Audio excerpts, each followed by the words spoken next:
Adam, Johanna, thank you so much for coming out, you guys. This is awesome. By the way, you look great. We wouldn't have known that Adam missed all your personal belongings, right? So those are new shoes? Yeah. Red bottoms? No. Okay. On sale at the gift shop. All right. So, we're so excited that you guys are here. Thank you for coming out. And we have just a few questions for you. We're going to allow some of our SMDs to ask you guys a couple of questions. The first thing you hear is, you guys are loaded with challenges during the course of your career, and for some reason or another, you've managed to get over all the challenges, and here you guys are, your CEO, is that correct? So CEOs, when people ask you, it's like, what is your biggest drive? Adam, let's start with you. I still want to stay married to her. My biggest drive now, so both my mom and dad died, and I think about it like, man, like, I'm gonna die. Like, we're all gonna die. Like, even if I live to be 100, that's pretty short. Like, think about, like, if I live to be 100, that's a short time. And when I die, I just want to know, like, at my funeral, did I make an impact on people's lives? You know, like, the best, I love, like, someone's kids can be able to go to college because of me. That's awesome. But when you see somebody who is struggling, and they just want to be somebody, and then they get, you know, the ring, or they get promoted to SMD, and their parents are in the room, and their parents are just crying, and like, this is the best part about our business. So that drives me. My team is what drives me, for sure. So the success of your teammates. Yeah. That's awesome. Johanna, with regards to the sort of the decisions of the team, who's running the things here? I think we're a pretty good team. We have different strengths, you know? I can tell. And I think I'm pretty intense and competitive. She just said pretty intense. Is it regular or decaf? Oh, regular. Okay. And so, and Adam brings so much fun to the team, but he's also intense and competitive too. I think that however though, I can be very indecisive. And Adam, really? Yeah, I can be indecisive. No kidding. And Adam is very clear on knowing what he wants. And so I think we work well together, even though I'm very competitive and intense and I'm an achiever and I want to win really, really bad. I always have to go to him to help me and for us to talk through any decision that the team's going to do or go towards. So the business is under whose name? Your name. So the checks come in your name. Yeah. So no wonder you're behaving pretty well there. Very good. So how many children? 3. 3 children. How old? 7, 5, and 2. 7, 5, and 2. So you make no excuses. You don't put kids as your excuse why you can't win. You guys are CEO. You make it out to the meetings. You don't miss meetings from what you said. Never miss any meetings. I even flew home from my sister passed away too. All right, so that's a good point. For some of our audience right here, who are obviously, we hate to admit it, but some of our audience are inconsistent with meeting attendance. They pick and choose the ones they come to. You see them one week, they go 3 meetings, you don't see them. What's the message for them? You'll never win big in this business if you're inconsistent, ever. You just won't. It's impossible. It's impossible to become big and succeed in this business if you're inconsistent in meeting attendance. Was there a point in your career where you were inconsistent with meeting attendance, and then, so right from the get-go, you were fully committed? Not sold out. Not sold out, but I always showed up. Okay, well that's starting the process of being sold out. Exactly. So the first week, we got started. We went to a Saturday BPM and a fast start school. That next Tuesday, I missed it. My leader called me and said, where were you? We missed you. And I was like, oh, they noticed that I wasn't there. And then I told my mom, I don't think this business is for me. And my mom said, why not? And this was like a turning point. Thank God I had awesome parents. Because if I had parents that were negative, that said don't do it, I honestly might not be here. But my parents were successful business owners. And so they saw the business and was like, this is awesome. If you don't do this, you're crazy. And I was like, I just don't know if this is for me. And my mom said, because my mom and dad are both chiropractors. They met at chiropractic school and they built a business together. So I grew up seeing my parents work together and build the business together. So my mom said, if you're serious about Adam, you should keep going, if nothing else than to support him. And I said, Okay. So maybe one of the takeaways for all of our teammates here that are maybe going back and forth with meeting attendance, or you make your good excuses why you don't make it there. Maybe from this meeting you take away the fact that people who are highly successful or are going to be very successful never miss meetings, and they never miss big events. You can imagine ever missing a big event. He missed his mom's wedding for Walpole, and we wouldn't be here today if that didn't happen. You miss your mom's wedding. I know that seems crazy, but it was worth it. Only if you make it. Only if you don't quit. Wow. Okay. So obviously what we're seeing here is commitment to the highest level, all in, no BS, no excuses, no prisoners, just charging forward. That is awesome. You guys have been in the business now how many years?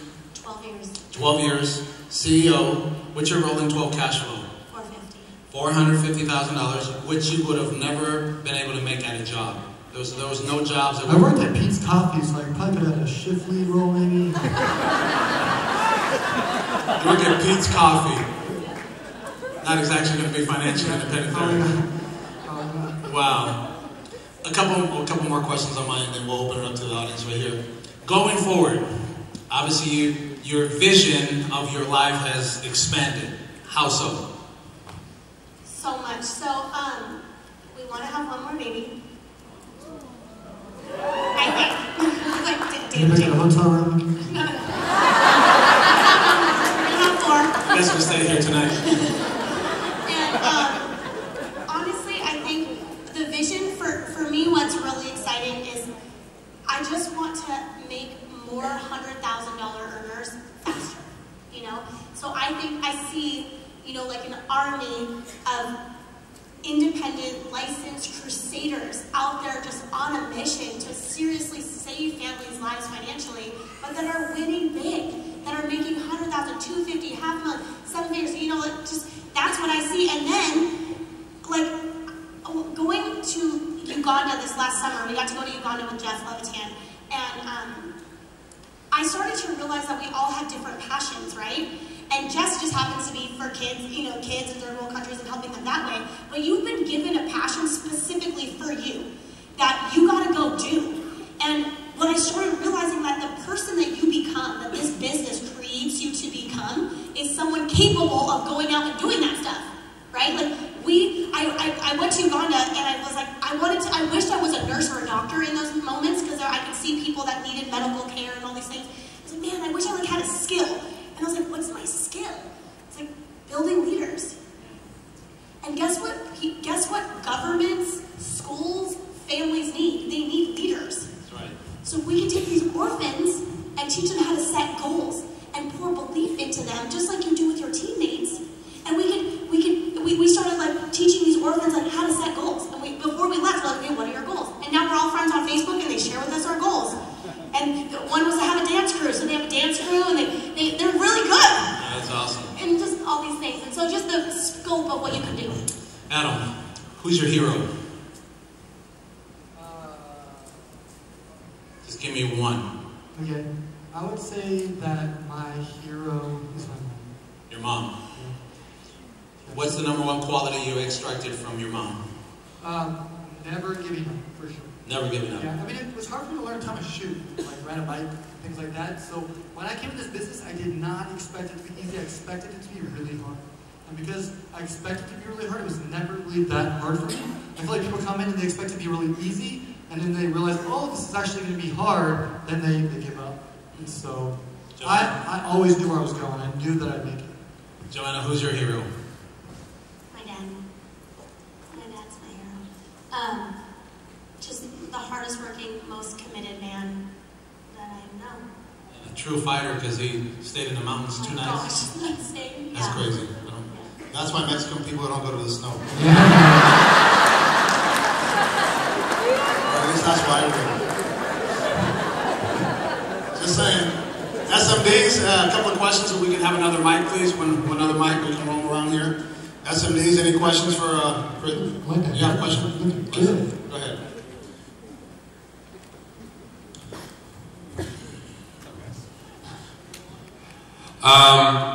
Question for you. For the leaders that struggle with new people showing up to phone zones, getting them to commit to the BPMs, they give excuses out. What would you say, what's your message to, I'm sure that's in a lot of people's heads right now, it's like they recruit a new person, they get started, they're super excited at BPM, and then they struggle with making it to phone zones or some of the extracurricular activities that we do in order to help them build a business. Yeah, I seriously, it felt like years, I was the only person that would be in the office during the day. And then we'd have a couple of people go in the office because she had the baby. And so I'd be there and literally, I like being around people, but I'd be in this big office by myself, depressed.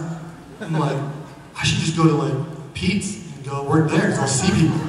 And it was really frustrating, but I kept being consistent. I would always show up, and I made it fun. So you gotta make Phone Zone really fun. That's a big one, make it fun, high energy, like competition, and it takes a while, but consistently doing it every Monday night, Phone Zone is rocking. But it took forever to do it. And then same thing with other stuff. It's just, don't make it too much. I feel like sometimes we make it too much like a boss. Like with that kind of stuff, just make it fun, extend. People want to be there. People want to be at a party, they want to be at that, and the competition, so that, I think that really helped us. Yeah, people don't want to, if they feel like they missed out, and they're like, oh, you weren't at Phone Zone? Oh man. Like I have teammates who are like, oh, I took notes and I'm sending it to my team because they couldn't be here. I'm like, no, never do that. They have to be here to get the nuggets. Like, no, you can't, it's not the same at home. It's not the same on a webinar or something like that. Like, you gotta show up, you gotta drive wherever. So they have to feel like they're missing out if they're not there. You're like, dang, it was awesome. That was the best, literally crazy stuff happened. Damn, next Monday you gotta be there. Football. Next question. Jewish. I'm Jewish. You guys, I met you guys a couple years ago, and I'm so blessed to have a relationship with you guys. And when I first met you, you were, I don't even think you were 250,000.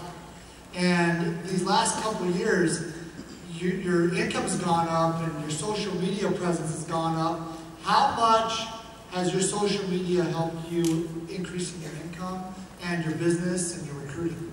Okay, so the biggest thing that it's done for me personally, I thought that I would be able to so I was kind of big on social media with music, and so I was already doing a lot of that kind of stuff, and so I saw the power of it, but I thought that I would get more recruits, like personal recruits. Well, what it's done more than that to me is I've been able to recruit family members and friends and people that I've known for a really long time, because they think they know what we do, or invite them to a BPM, and they're like, no, and then they follow me on Instagram, like, dude, I don't know what they do, but they look like they're having fun, and they're clearly winning.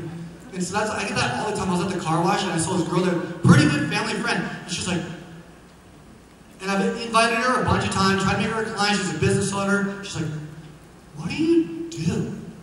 I'm like, what do you mean? She's like, I don't know, but like, you just seem like you love what you do, and you seem like you're doing well. I'm like, yeah, we should get together, we should meet. And then I'm in financial services.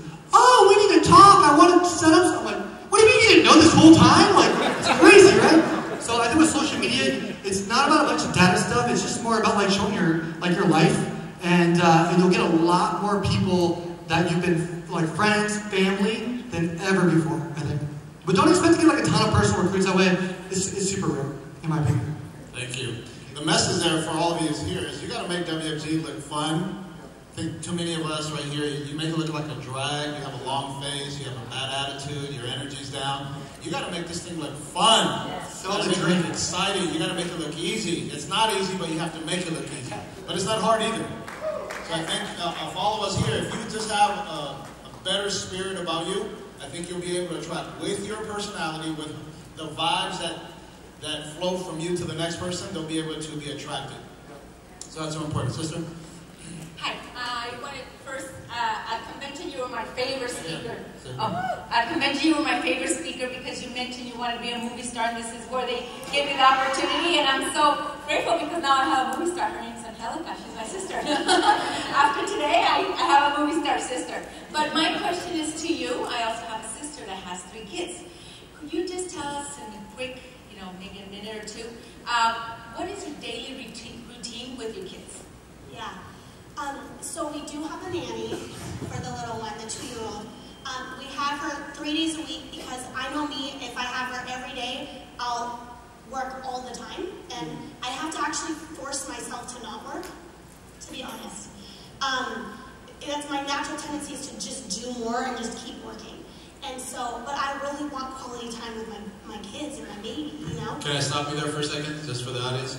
At what point, at what income level did you go out and get a nanny? So we got a housekeeper when we were not making hardly any money, because to me that's the best way to spend money.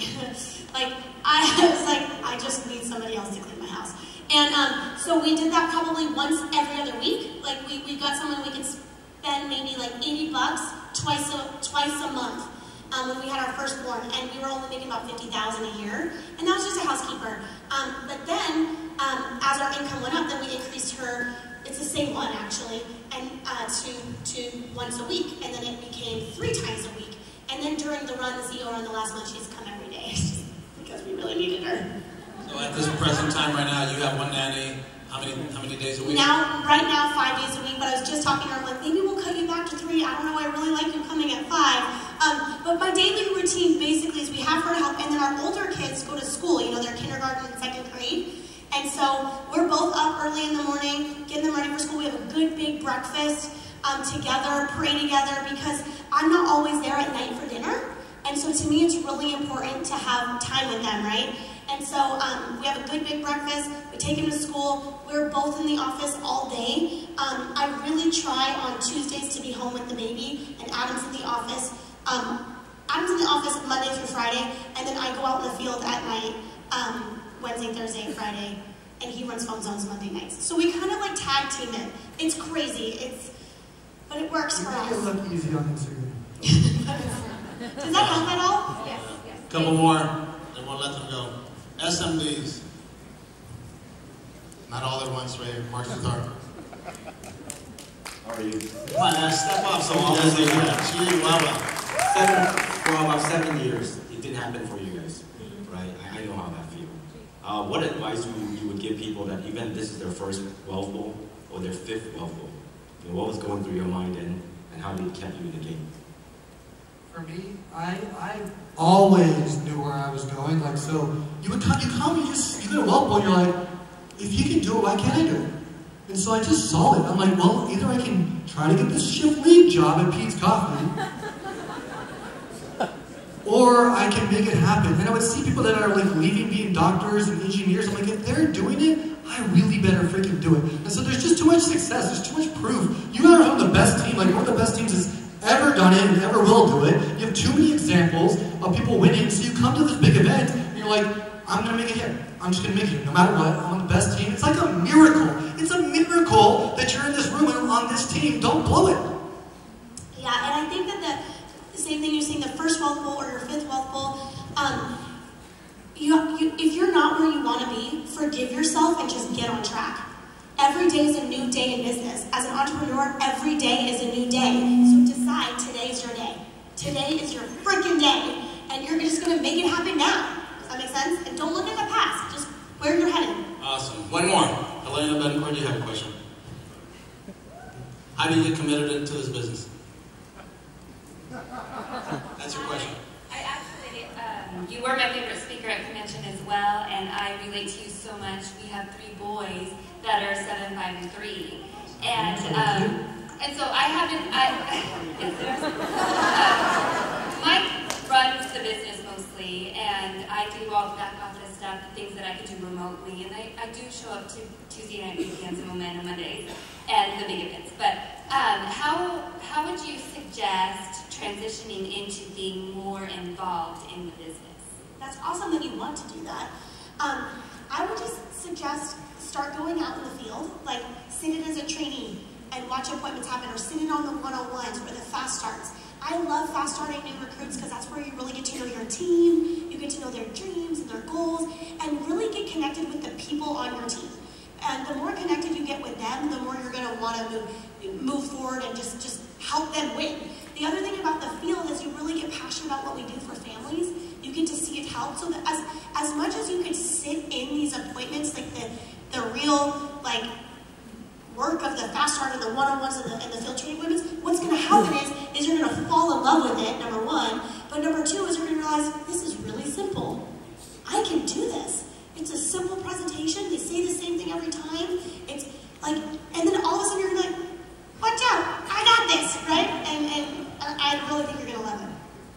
Awesome. Give it up for Adam and Johanna from Mockett. Thank you so much.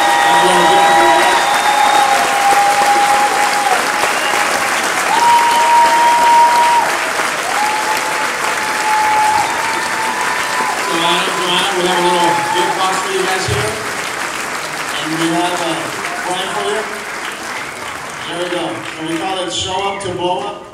If you follow them on Instagram, you know that's what they say, show up to blow up. So one person can make all the difference. That's leadership, and that's you guys. And then, we also got that for you guys.